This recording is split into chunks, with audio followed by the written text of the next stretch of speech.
Hey everybody, welcome back to an episode of the 3 Count Super. I'm Warmish. Nope, hang on. I'm first place in predictions.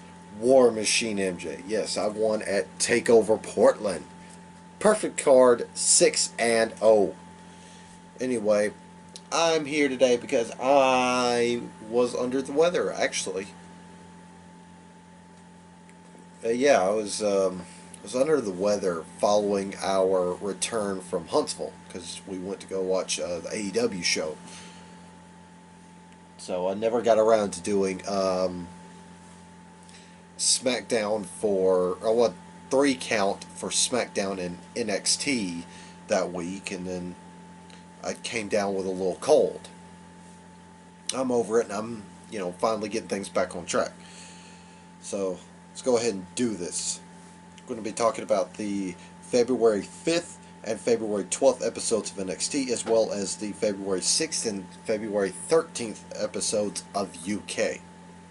So, you know how we do on 3 Count Super. We're going to blitz through the old stuff.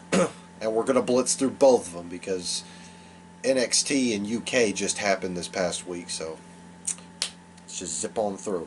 We kicked off the show with the Broserweights, the winners of the 2020 Dusty Rhodes Tag Team Classic.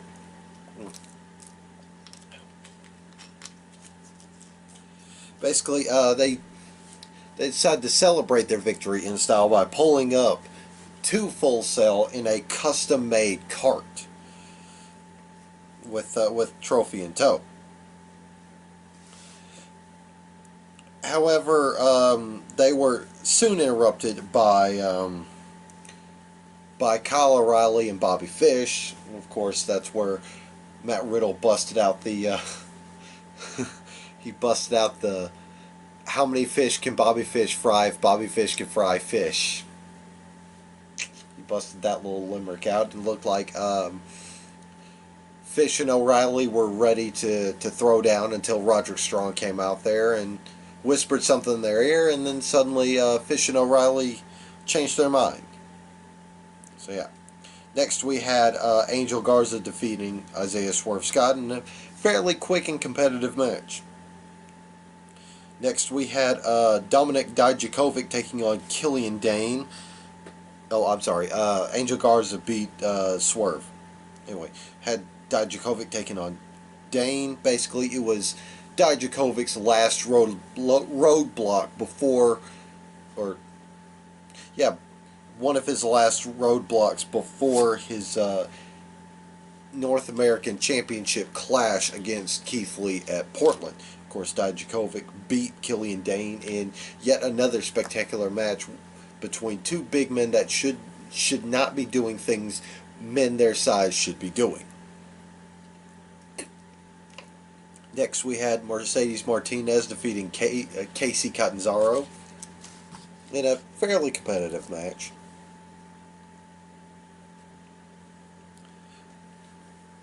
And then, next up we had a big brawl between the Undisputed Era, the Broserweights, and Tommaso Ciampa, which prompted William Regal to make a 3-on-3 match at the end of the night. It would be the Broserweights and Tommaso Ciampa taking on Fish, O'Reilly, and Strong of the Undisputed Era. Next, we had new NXT Cruiserweight Champion Jordan Devlin, the Irish Ace, taking on Tyler Breeze, or should I say, beating Tyler Breeze. Next, we had Charlotte's appearance back in the Black and Gold brand as she confronted Rhea Ripley. Of course, Bianca, being Rhea Ripley's opponent at Takeover Portland, made her presence known, and she was quickly dismissed by Charlotte. And I like how Bianca took complete offense to being dismissed like that. Which Charlotte's rudeness got earned her a beatdown from the NXT Women's Champion as well as her challenger. And finally, in the main event, we had the Broserweights and Tommaso Ciampa taking on Fish, O'Reilly, and Strong of the Undisputed Era. This went to a no contest, and towards the finish, the Velveteen Dream came back, making his presence known. When the lights went down, there was Velveteen Dream in some neon gear. He got the jump on the UE after missing months due to injury, because the UE tried to end his career by throwing him off of a production truck. Of course, when the Velveteen Dream had the upper hand on them, he ripped off his tights to reveal custom tights he had made with Roderick Strong's loving family on his tights. Basically, sending a message to Roderick Strong. Next, we move on to the February 13th the February 12th edition, February 12th edition of NXT, where we kicked off the show with Roderick Strong, who wanted a piece of the Velveteen Dream. But instead, he took on Bronson Reed, a man he kneed in the head a couple weeks back when the UE were on a manhunt for Tommaso Ciampa. This was a fairly competitive match. However, Roderick Strong got the victory over Bronson Reed.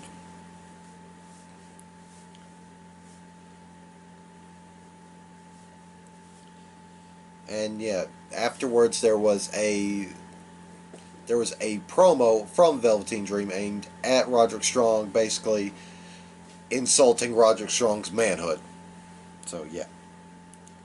Next we had Johnny Gargano defeating Cameron Grimes in a pretty fast-paced match. Yeah, it's just another hurdle for Johnny Gargano to run through before he faces Finn Balor at Portland. Next, we had number one contendership opportunity as the man of the hour, Lio Rush, taking on Angel Garza for an NXT Cruiserweight Championship opportunity. Of course, Lio Rush got the victory, and he would take on Jordan Devlin on the February 19th edition of NXT UK. And this was a fairly good match. Next, we had a rather one-sided match between Bianca Belair and Santana Garrett, where Santana got absolutely zero offense as Bianca Belair put her out to pasture in short order.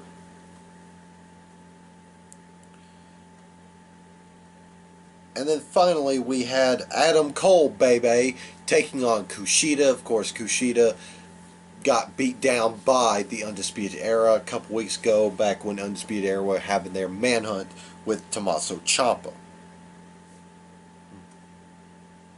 Yeah, they threw Kushida in the trash can.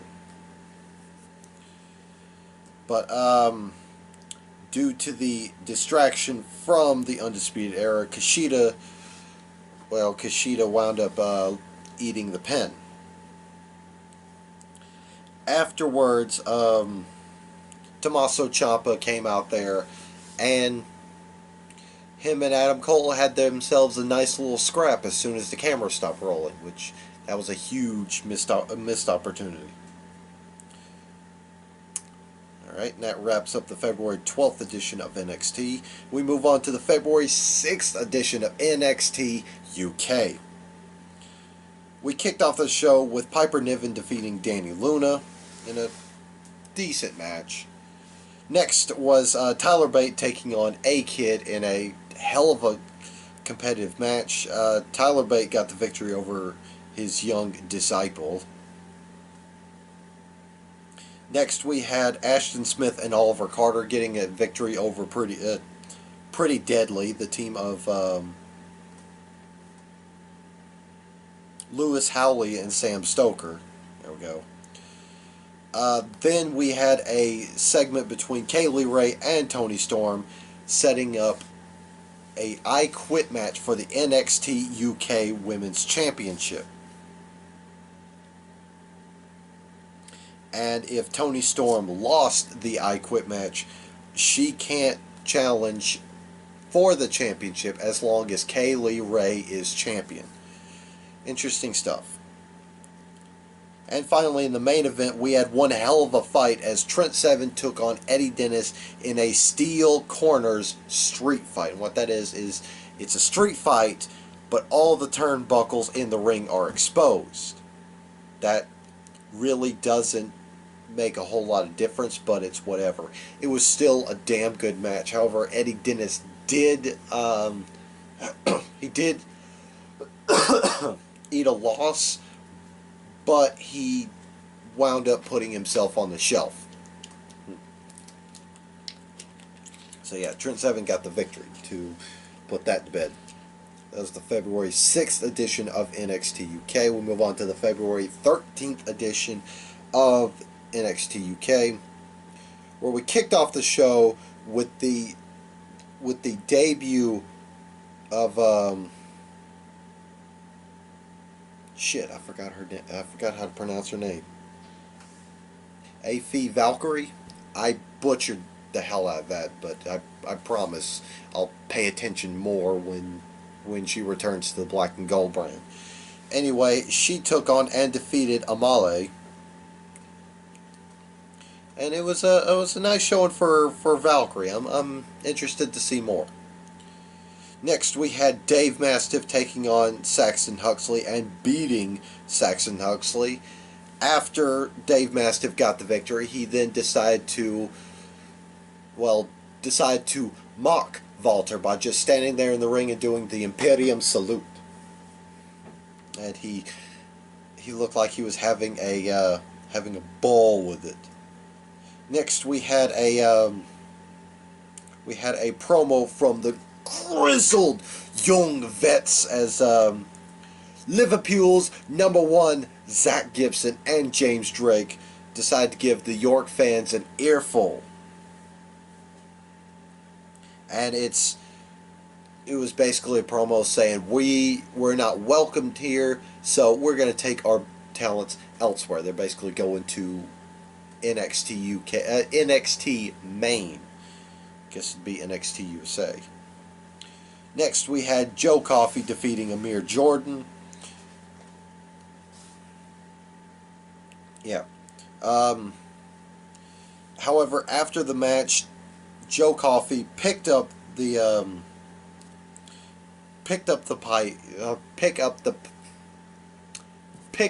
stick, if I can get my words together, and addressed Ilya Dragunov, saying he owes a debt to the Gallus firm, and Joe Coffey's looking to collect. And then Mark Coffey and Wolfgang then then they just had some words for their soon opponents, however that worked, Oney Lorcan and Danny Burch. Well, it happened next. That's how it happened. But yeah, it was the main event that Mark Coffey and Wolfgang taking on Lorcan and Burch. This was a fairly decent match. Of course, Gallus got the victory. Afterwards, Ilya Dragunov made his presence known and basically got into a little brawl with Joe Coffey. However, the numbers advantage would not be in his favor as the Gallus firm, the Gallus boys, put the madman from Moscow down for the count. That's how we closed out the February 13th edition of NXT UK. Alright. That being said, that's it for the show. That being said, if you miss Rod's opinions but not his face, he has a podcast, Prime Talk with Rodimus Prime. Go check it out. That being said, I'm War Machine MJ. Mr. First Place. And I'll see you guys next time. Bye-bye.